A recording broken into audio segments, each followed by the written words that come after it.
Welcome to episode 25 on the journey to conscious healthcare. This is series 2, episode 4, and is called From Burnout to Longevity: What Drives Allied Health Professionals and What Does the Future Hold? In this podcast, we explore what it takes to consciously create longevity, happiness, and fulfillment in your life and that of others. The journey to conscious healthcare looks at the healthcare industry, disability sector, and how to best navigate these areas to get the best for you and your life. I'm your host, Trevor Keen, and I'm also the founder and CEO of Conscious Healthcare SA, an expert company that is known for high-quality healthcare services and transforming the healthcare industry in the disability space. Today's show is sponsored by Conscious Healthcare SA. Conscious Healthcare SA is now employing. That's right, we're creating ripples and making available more dream roles for practitioners to fulfill on what it is that they do best. Even better yet, we've got an international reach with some of our occupational therapists being based around the world in places such as France and the UK. How good is that for flexibility? If you're interested in exploring an allied health career where you genuinely get to explore patient-centered practice, please do get in touch. Further details about this will be in the show notes. Joining us all the way from North Carolina, USA, we have a very special guest on today's episode, Rucha Bhatt. Rucha is a peak performance coach who helps female entrepreneurs grow their businesses more easily, reach their financial goals, and have an amazing life by helping them master their emotions and optimize their energy. Better yet, she is also an occupational therapist. So yes, she does hold the golden keys. Her path to becoming a peak performance coach, specializing in health, time management, and habits became clear after working with people for 17 years with chronic health conditions. She founded Rucha Bhatt LLC in 2020 to help female entrepreneurs reach peak performance so they can create a thriving business. She does this by guiding, coaching, and providing education in one-to-one coaching sessions with her. Rucha's career history includes being an occupational therapist in the medical field since 2001, and she's also a health coach and sleep coaching certification that she holds as well. On that note, thank you so much for joining us today, Rucha. Thank you. Thank you for having me. Perfect. Well, we've got a question. We always start with a pretty easy one to edge in. I hear there's a billboard that you're going to get put up somewhere and it's going to have some special words. What would they say? Well, I would love to see a billboard that says, invest in your self-care. It's the most important thing. Absolutely. And that's very on topic, not only from an occupational therapy sense, but also talking about sleep. And I think fundamentally, if you want to perform, you've got to invest in yourself to be able to achieve that. Am I on the page, Yes. right page? Yeah, absolutely. Absolutely. Well, very interesting. Occupational therapists in here in Australia, occupational therapists, they are gold. They are just about everything going around, especially in the disability sector. I'm curious for you, what inspired you to become an occupational therapist? Well, it goes all the way back when I was in high school and I was volunteering in the hospital one summer. And I got to see what that whole area of rehab, and I got to see what the occupational therapists were doing with their patients, and I was really impressed by their holistic approach. And that kind of was the beginning of the seed that was planted in my mind. And then I decided after I entered college that I wanted to pursue this profession. So that was That's it. amazing. That's really cool. And do you want to tell just the audience, I'm curious, we have spoken briefly before, but what does occupational therapist mean to you in America? Because it's maybe a bit different potentially to Australia, but I'm quite interested to hear about that. What does an occupational therapist do? Yeah, we work in so many different areas, but we look at occupation as the thing to help people get back to. So with kids, it's the occupation of play, and with adults, it's the occupation of work. And with our geriatric folks who are retired, it's, the occupation of leisure and then, the day-to-day, what we call activities of daily living, just all across the board. So getting into, the day-to-day stuff and being able to perform that. Absolutely. Well, it's quite fascinating. I've heard a couple quotes, and I don't know if this rings true for you. One of the quotes was something like, occupational therapists add more life to the years lived. I didn't quite get that right, but fundamentally you can add years to life, but you can add quality of life. And essentially that's what occupational therapists do in a big way. Is that sort of ring true? Yeah. Quality of life. I mean, how to make life, even better, right? Just by being able to do more things and, enjoy it more. So I love that. Well, what's really fascinating is that you've also branched out. So you're an occupational therapist, still practicing, but you're also a sleep specialist, peak performance coach. So working with entrepreneurs, all that sort of stuff. I'm curious. Typically, a lot of people, get that career, they stay in that box, they do that for however long. That's not you. Tell me about what's inspired you on this journey. Yeah, it all in regards to sleep. I had my own sleep issues that were more chronic in nature, and then I, worked through it, and I overcame it, and I saw the importance of sleep in our day-to-day performance, and at whatever level, even if we are very high performing as it is, but how to get to the next level by just even tweaking our sleep and getting it better. So I became very fascinated with sleep, and there's so much behind it, more than we can know, because we don't know when we're sleeping what's going on, but there's so many processes going on. So yeah. Absolutely. Well, I might do a quick plug and shout out here because you and I are both co-authors. We've recently contributed to a book. I'll just get it up and show everyone. We've got it on Kindle here, but it is on all other good places. You can get physical copies. Peak Performance Mindset Tools for Entrepreneurs. So we co-authored in this, and I was very fascinated to have a read through your chapter because you very much opened up about your personal journey in regards to burnout, and obviously sleep was one part of that. I'm happy to indulge in that if you may. Sure. Yeah. So I guess I would have categorized myself as not paying attention to my sleep and not prioritizing it. And what ended up happening was, I was working myself a lot. And then that created a lot of what we call hyperarousal, and you can't sleep, right? And you just stay up and you stay up and you stay up. And then what ended up happening was I sustained a fall from sleep loss, sleep deprivation, hyperarousal. And I fell and I hit my head. And I actually had a traumatic brain injury. And that, I became unconscious. I blacked out. And then I woke up, and then I found out 2 days later, because of the symptoms set in, that I had a head injury. So, and that was a huge impact to the point that I had to take medical leave, and I had to go through my own rehabilitation process. And I thought that I was going to recover quickly, given that, I was in good condition otherwise. And it took me about 3.5 years to heal from all of my symptoms. And in that time, because a head injury impacts everything and also impacts your sleep. So on top of that, I had to figure out the sleep thing, how to sleep. And then realizing that sleep loss was the cause of my injury. So, well, firstly, thank you for opening up very vulnerably there and sharing. I think that it takes a lot of courage. And we were talking before, if we can help 1 or 2 people out of today, I think we've really done our job. And particularly what I'm really fascinated about is how in our industry over here, we've got so many support coordinators, allied health professionals, all people, not every single one, but there's a lot of people that think, hey, I'll sleep when I'm dead.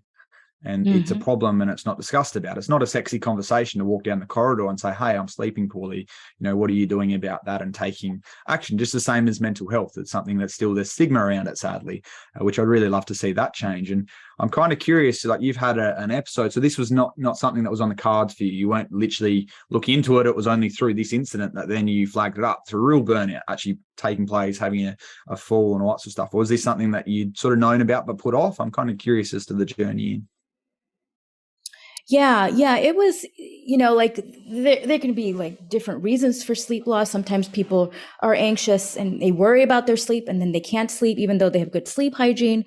In my case, it was an absence of sleep hygiene and burnout and not taking care of myself and then not doing the right things like hygiene wise. And so that ultimately led to all of these things and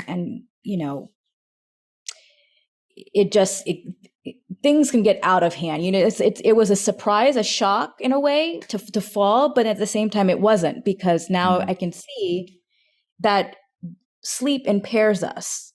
Like if we're in significant sleep loss, it is like somebody who's intoxicated, from alcohol. It really does do that in a real way. So, and that was, for me, that was like, oh, wow, this burnout thing is it's a very real thing, very real thing. So I love what you've said there, bringing it from something that I dare say a lot of people conceptually know. Like I know this, many other people know this, but to actually getting it to be real, but how can we have this become real for people before it ends up being a real problem like that? And I suppose particularly we work with a lot of people that have acquired brain injuries. And so like, when you have a TBI, ABI, and all that sort of stuff, it obviously affects you in all different areas. But how do you show up at work? How do you do all the different activities? If you are sleep deprived, it is very challenging. And I'm kind of curious with the lead in, was there signs and symptoms that others might have been able to help you out, or you could have helped yourself out prior? I'm kind of curious because I would love to then have these get flagged up for other people so that they don't have to experience what you've done, and we can hopefully shortcut that circuit and then have them really achieve what they need. Is there things that could have been done prior, or what would you now suggest to other people in workplaces, and how can we better look after everyone? Yeah, one of the immediate things that if I recall, there was a sign. One of the signs was I was at the hairdresser getting my hair cut, right? And so I was sitting in the chair and the lady went to get something and I literally fell asleep in the chair. And this was a couple days prior. And that's rather unusual, at 4:00 in the afternoon, just to fall asleep sitting up in a hairdresser chair. So that was a sign to me, like, you're kind of like walking down the wrong road here, right? But if we were to go a little bit deeper than that, was the mindset that I had. That was, well, I have stuff to do. I want to start this business. I got to get going and I need to, stay awake and work on all my stuff. And this is what people do. And this is how I can get more time and I have to stay awake. So there was this mindset like, oh, I don't have time for sleep. Like I have stuff to do. So let me go do that. But what it did was it took away time. Right? Yeah. I lost 3.5 years. Oh, I totally get that. We've got many occupational therapists, other allied health professionals, and also support coordinators, many people, parents through care of burden, whatever you want to go through, they're working, doing lots of stuff. How many hours are you working, and how much is enough, and what do you sort of say, where do you put your flag in the ground as such and say, hey, this is now what we start doing? What do you suggest for the future? This is this is highly individualistic, because there are some people who need more sleep, more rest, and, it depends on kind of body you have. And then there's some people that need, less of that. My personal feeling is that there are other ways to get your work done without having to do the long stretches of hours. We can find blocks of time, maybe at lunch, on the weekend, but to stay awake for days and weeks on end, it ultimately catches up with somebody. And when that does, who knows what it is for different people. Mm. So to me, there's a saying, what is that expression? But it's something to the effect of slow and steady wins the race, right? If we want to win the race, there are no real shortcuts. We have to go slow and steady, and we're going to get farther ahead if we have our energy, right? Yeah. We can accomplish more in 1 hour than having 3 hours and being tired. Yeah, right? I totally get that. Well, there's I can't remember who said it, but it was last week. I think I heard something along the lines of don't do too much in one day that would take you a week to recover from, essentially, because fundamentally, you got to everything in moderation. We hear about that in a lot of different things with health and all that sort of stuff. I could try and exercise for 24 hours nonstop, but fundamentally, me doing an hour, every day or half hour every day over the course of a month is going to be a lot better than me actually just going absolutely nonstop sort of thing. It's really important about getting that balance. Is what I'm sort of hearing there as well. What we might dive into, we're actually going to jump into sleep. So the stats here in front of me are 60% of people regularly experience sleep symptoms. And then there's a 15% of the population that can experience insomnia. I'd love to just go through. So we've got the two types from what I understand. We've got sleep deprivation and we've got insomnia. I'd like to hand it over to you and just walk us through a little bit and see where we go. Yeah. So sleep deprivation, which I talked a little bit more just a few minutes ago, is more what I had, where we're kind of not doing the things that prepare us for sleep, and then we intentionally stay awake. So we are in sleep deprivation, where we don't have the sleep, not getting the sleep that we need, and we're intentionally not doing the things to get the sleep. Whereas insomnia, typically people with insomnia are doing the sleep hygiene, but they're worried about their sleep. Are they going to get sleep or are they not going to get sleep? Is their brain going to fall asleep? So one is more of sleep, and insomnia is like anxiety around sleep that perpetuates the sleep loss. And sleep deprivation is the complete opposite. Absolutely no concern about sleep. And you have sleep loss because those people aren't sleeping because they're not doing the things to sleep, right? So that's got bad habits and behaviors. So as you're sort of saying, one's got really good sleep hygiene. And that's when you've got insomnia, you might have good sleep hygiene, but you fundamentally don't sleep. And then you could have sleep deprivation, which is, hey, if I just changed and did the right things, I'd get the right outcomes and results, theoretically. Yeah. From your experience, what have you sort of seen in both sides of it? And let's sort of dive a little bit deeper. Obviously, we'll talk about sleep hygiene. But what are your common signs, symptoms? What do you see with people that have got sleep deprivation? What are they doing? And then maybe on the flip side, what should they be doing per se? Or what might they be able to do? So with sleep deprivation, people typically, I think one of the classic signs is being awake at night, working on the computer. It's very tempting to do that if we're already in a certain momentum of doing it.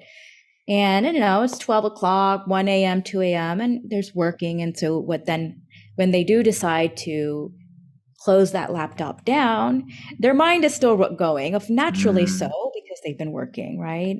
And so that's one classic sign. And then there's irregularity around their sleep patterns. One of the things is that we want to anchor our circadian rhythms, and we do that by waking up at the same time, right? So, and just context on that circadian rhythms, just for everyone to know, that's your sleep cycles. That's the sleep cycle, the sleep and wake cycle. So that is one of the key things, is that we wake up at the same time, because that keeps everything regulated and balanced, right? So there's almost a kind of, with sleep deprivation, there's an attitude of disregard to sleep, and almost a disrespect, even, depending on the person, how far they want to take it towards sleep. So, and I can say that because I see it, and also I have been that person, like, oh, well, sleep is for the dead. Sleep is not important. Something of that kind of sort of attitude and perception. What is sleep doing for me anyway? Like, we just sleep. well, no, there's so much stuff going on. So there's that. Whereas, with insomnia, it's the polar opposite. They are putting sleep on a pedestal. It is the thing, the only, not the only thing, but it's like the whole world and whole of their life revolves around sleep. So there's anxiety around it.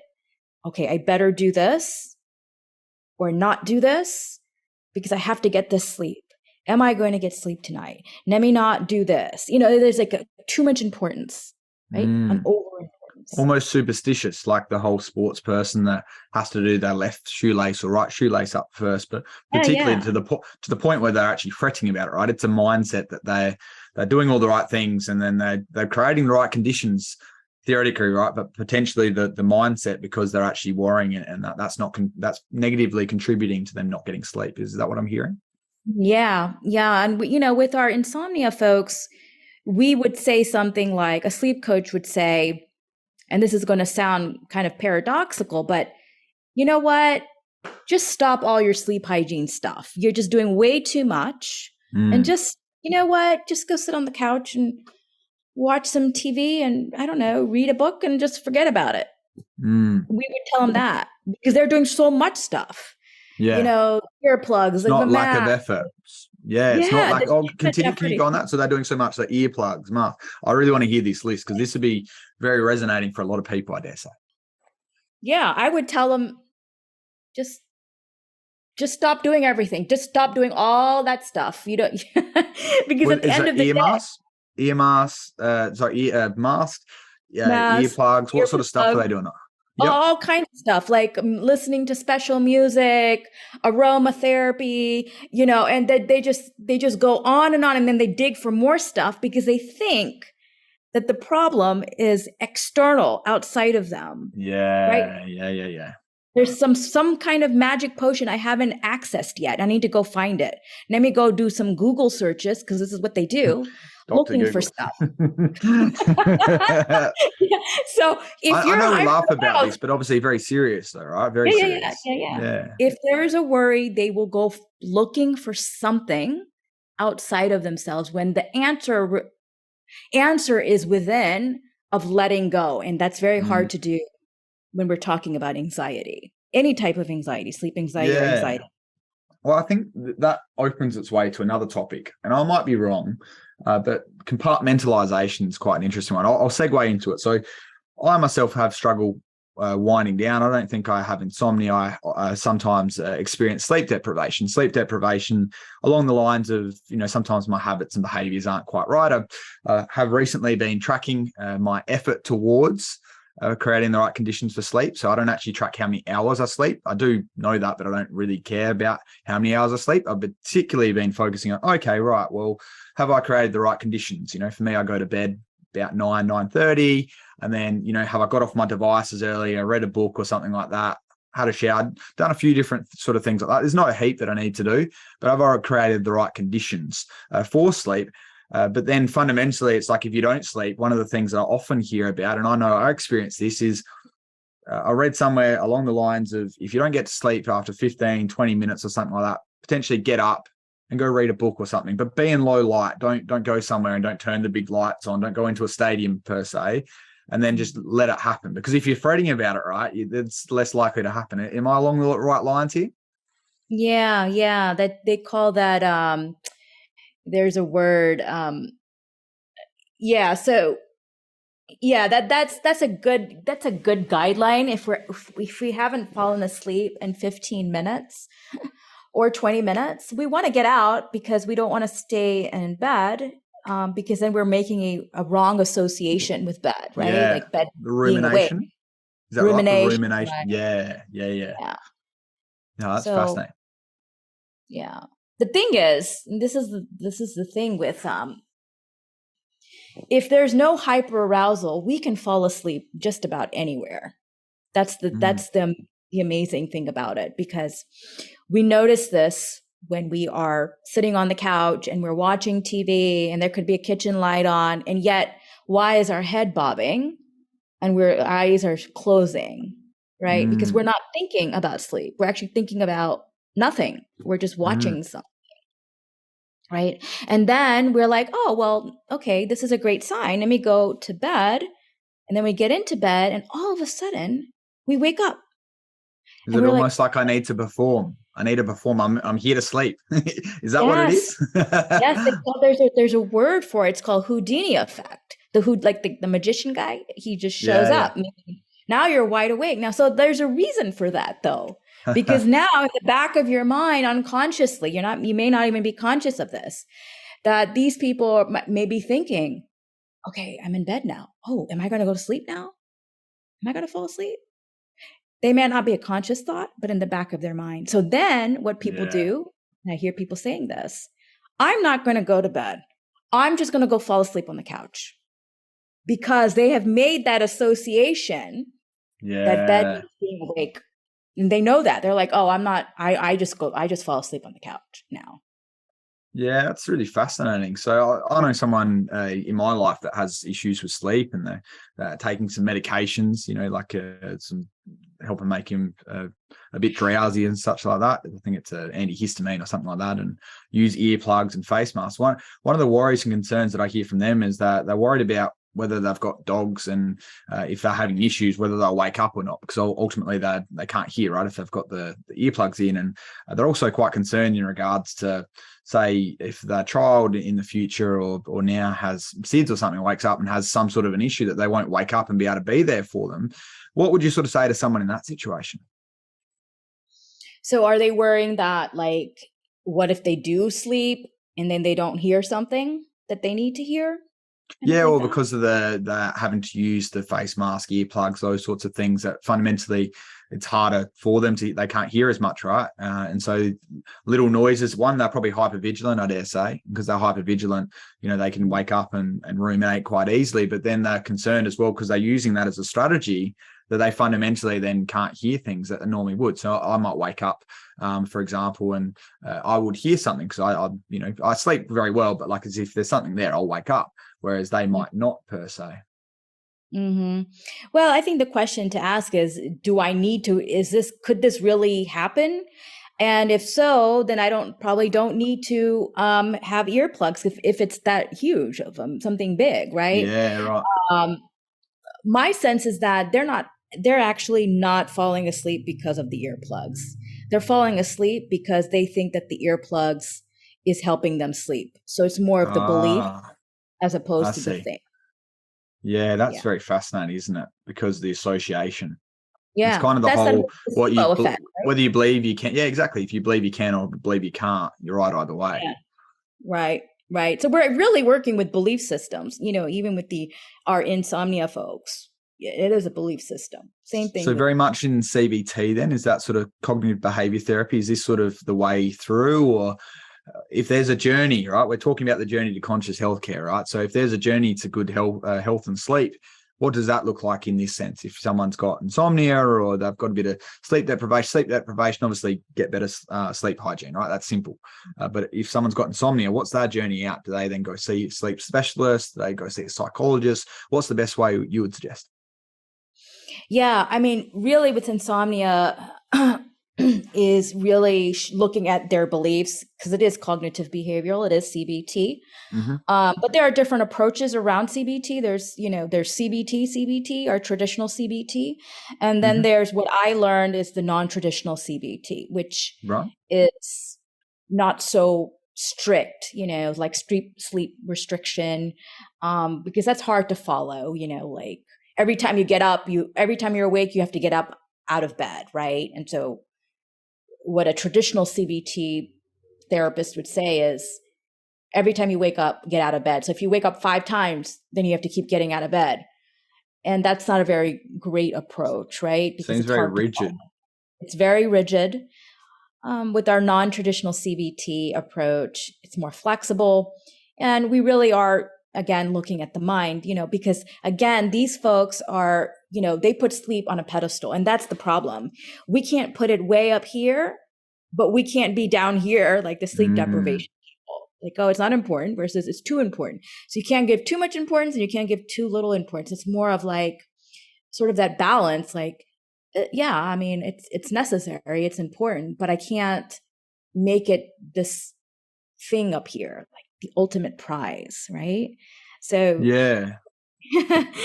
even with our insomnia people, when they do start sleeping and they start showing signs of sleeping, they get so excited, right? They get so excited and they're like, yes, I won. And we say, this is not about winning. Like, this is not a win-lose thing, right? Because if you put it up here, you know. You've done it. Well, it's quite fascinating. I really like the concept that you've applied there. It's like fundamentally, is it the journey of the destination? Because fundamentally we get this one crack at life, right? One crack. And ultimately I get to show up now. Like, so it's not necessarily about how you performed last night or how you'll go next week. It's just fundamentally about making sure that you've got good habits, behaviors, and patterns that you can follow. And hopefully they're worthy of you in your life. I mean, that's probably what I think. I don't know if that resonates or rings true for yourself, or what have you got to say in regards to that? Yeah, absolutely. Like, as long as we're keeping in mind like the healthy patterns, the healthy habits, that's the most important thing. And, I would say the people who have the insomnia, I think it's important to remember that everybody has nights where they don't sleep well. So there's nothing like 100% sleeping every single day at the ideal amount, right? So it's normal to have different days, where we're sleeping less or sleeping more, and so that we have to keep that in mind, right? And so the more important thing is, being mindful of our habits, being mindful of the way we think, which influences our sleep, right? So if we're worried, we're not going to sleep very well. But at the same time, if we're not implementing those habits, then that's going to influence our sleep as well. So, Well, so when you say mindful, just to unpack this a bit more, so this is raising to awareness, right? So being mindful, keeping it front of mind, but raising this to awareness, because some people might not be aware. Were you mindful of it at the time when you had your issues, or were you fundamentally unaware? Because you've got things that you know, and then you've got things that you don't know. So you've got two categories, right? So, but you know that you know them, or you know that you don't know them. So what about where you don't know them? That's a bit of a challenge, right? That's bringing it to awareness, right? Yeah. And, there's this kind of conflict. Sometimes I feel that, what is it called? There's competing values. Sometimes we have the value of, of self-care, and then we have the value of accomplishment and success, right? And so if we're kind of like how I was kind of in the wrong path, where I believed that although we all have to sleep, it's really not, it's kind of secondary to everything, right? And so that kind of put me on the wrong road, right?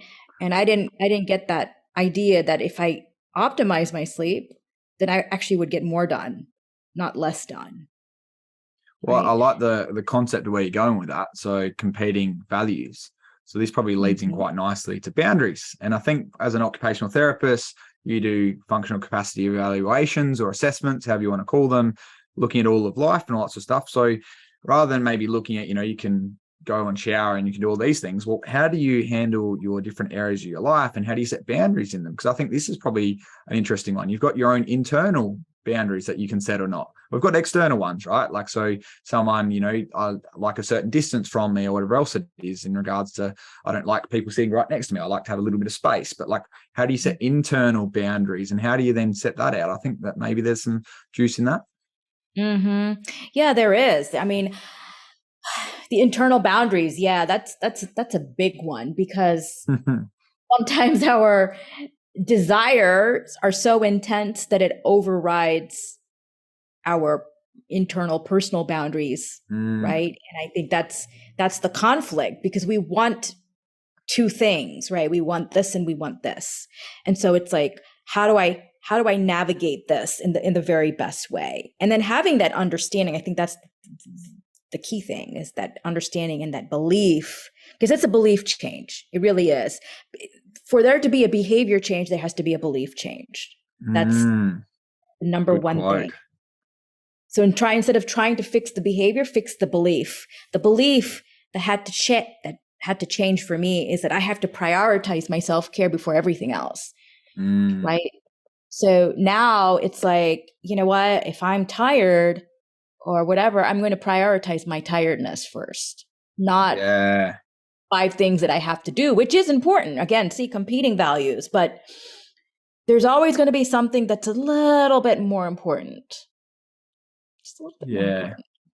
I really like that. And I think this would resonate a lot. So in our profession, I say in our profession being allied health, and also I'll extend that out to in disability. Fundamentally, doesn't matter if you're a carer, if you're an allied health professional, or if you're a support coordinator, it doesn't matter what your role is. Fundamentally, I just find big hearts everywhere. I walk out every day and I just see all these big hearts, people that want to help people.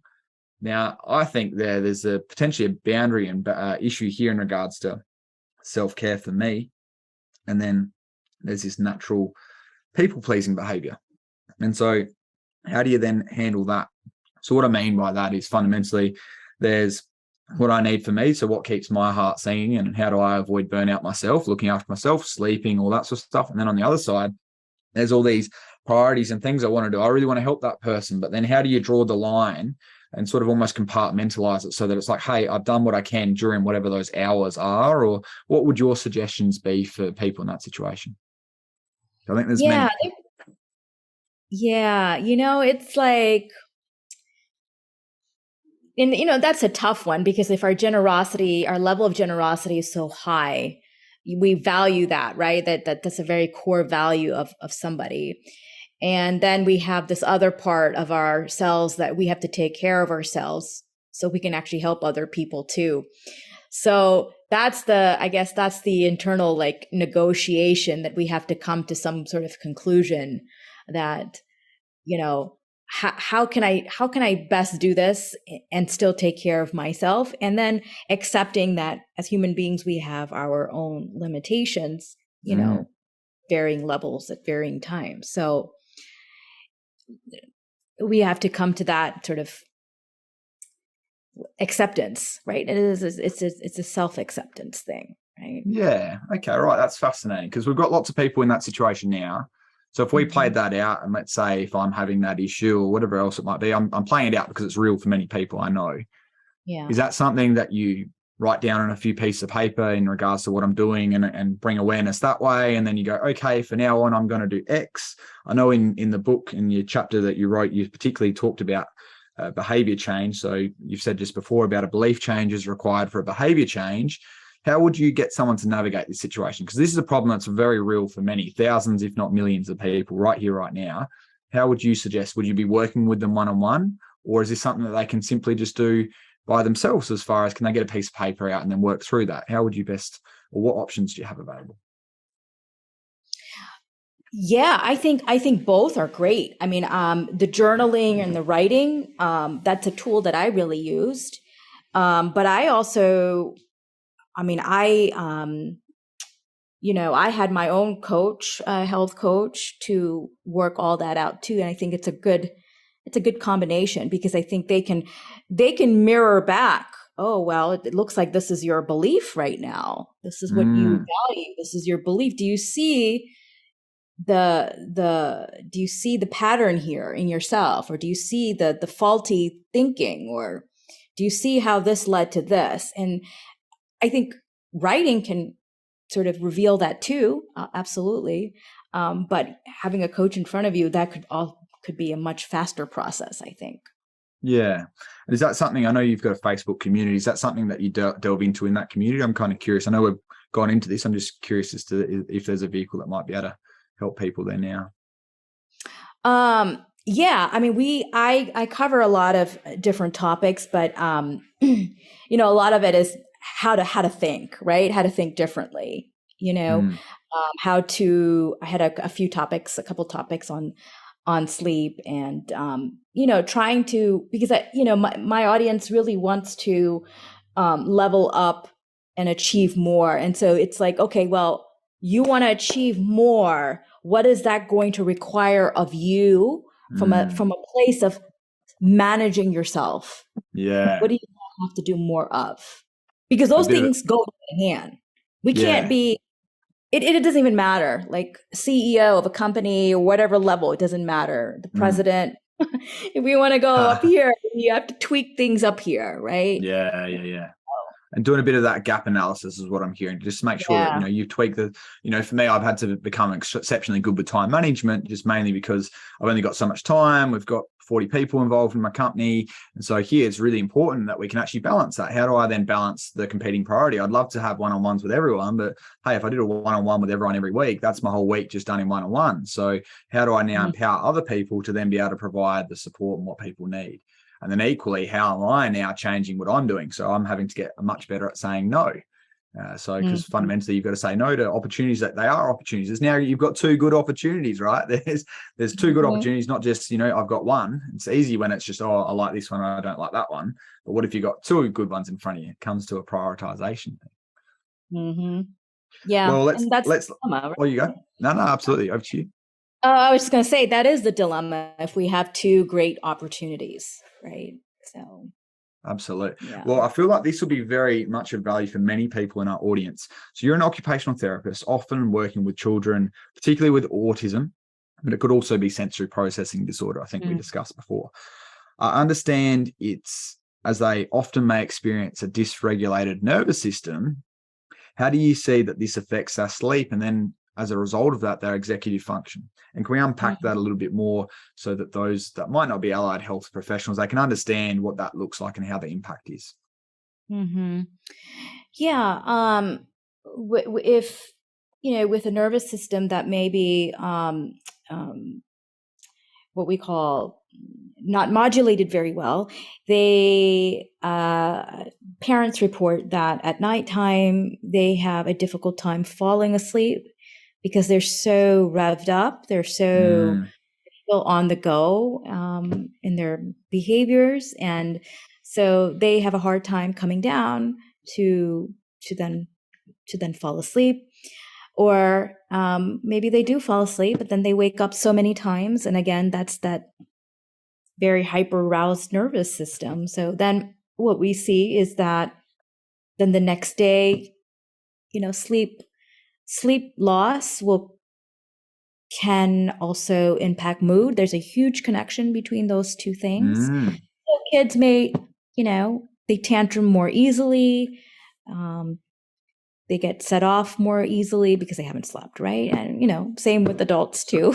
Well, that's emotional regulation, right? 101.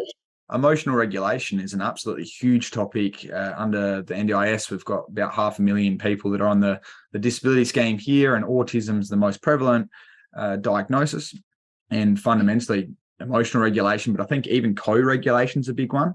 So if the parents aren't handling, so one, like, let's just play it out, a child that's got sensory processing disorder or autism, didn't quite say that right. So if they've got that, then what you might find is the parents, they're not regulating very well themselves, the child. So that's then putting greater parental stress.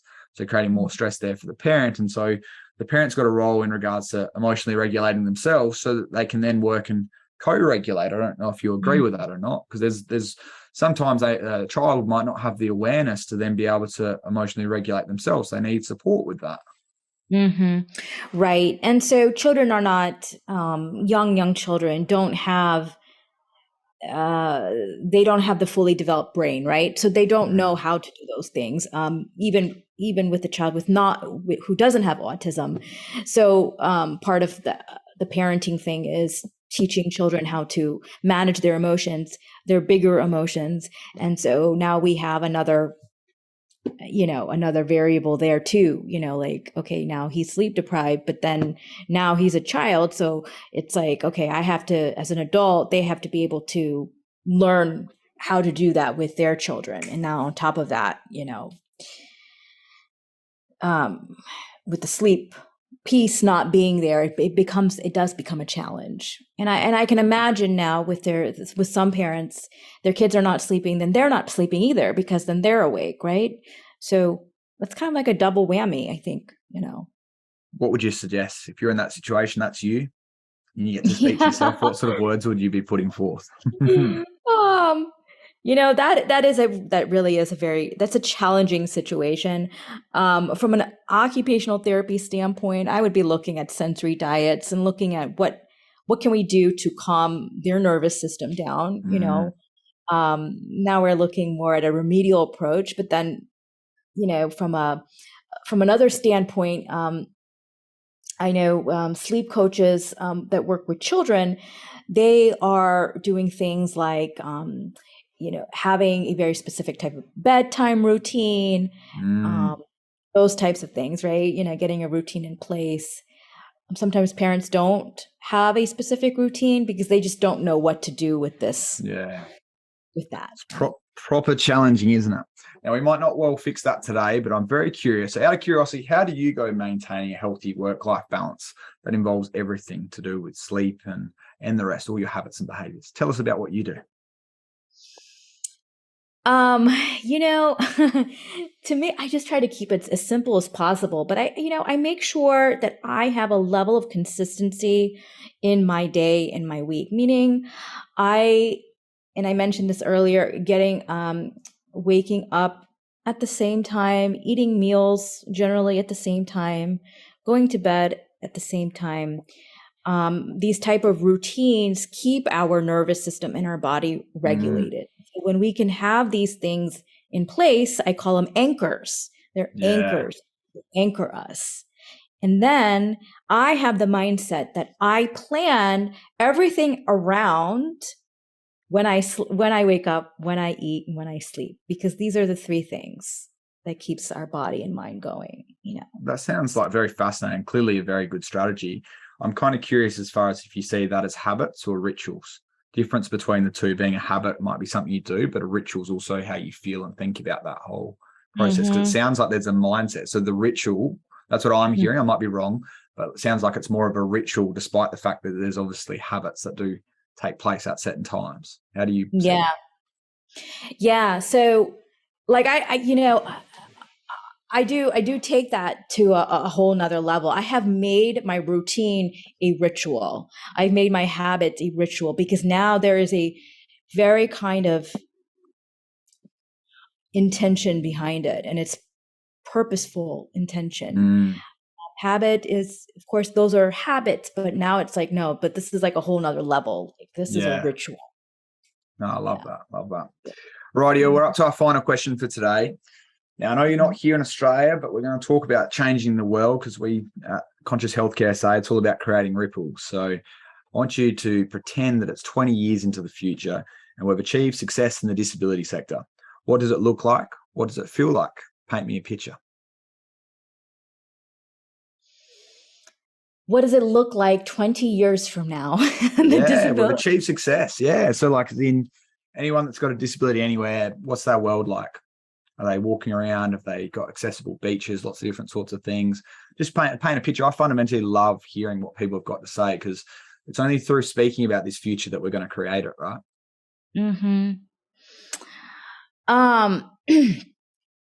I wrote a post kind of around this, a little bit around this topic, but what I would love to see is that when people come into a healthcare place or a wellness center or something like that, that their provider, their practitioner, whoever, their coach, is asking,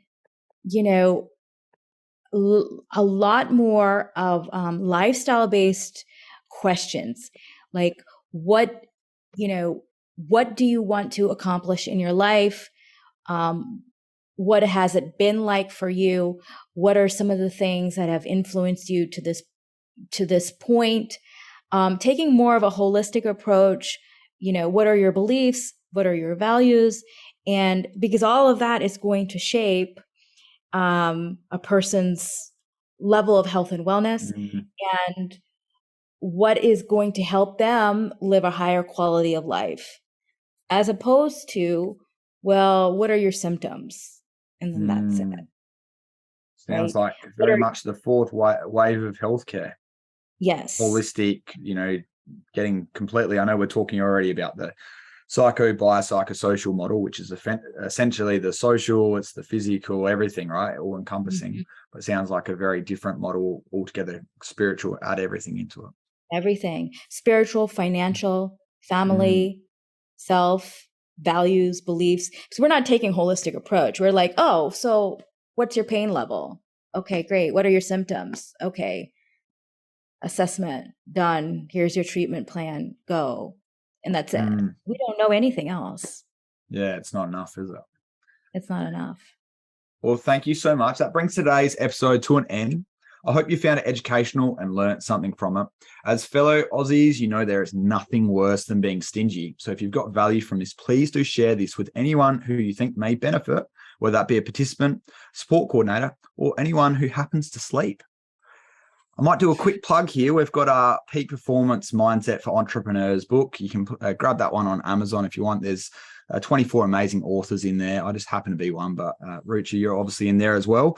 Rucha, before we close off, how can people go about getting in touch with you? Well, the fastest, easiest way is my email. It's hello@ruchabhatt.com. You can just email me directly. I also have a Facebook group, Peak Performance Secrets, for female leaders. You can always find me there too. Fantastic. As always, if you have any feedback for me, please do get in touch via email. Likewise, if you're after an allied health service, please do get in touch with us at Conscious Healthcare SA. The details that you do need will be in the show notes. We'll see you on the next episode, and thank you so much, Rucha. Thank you.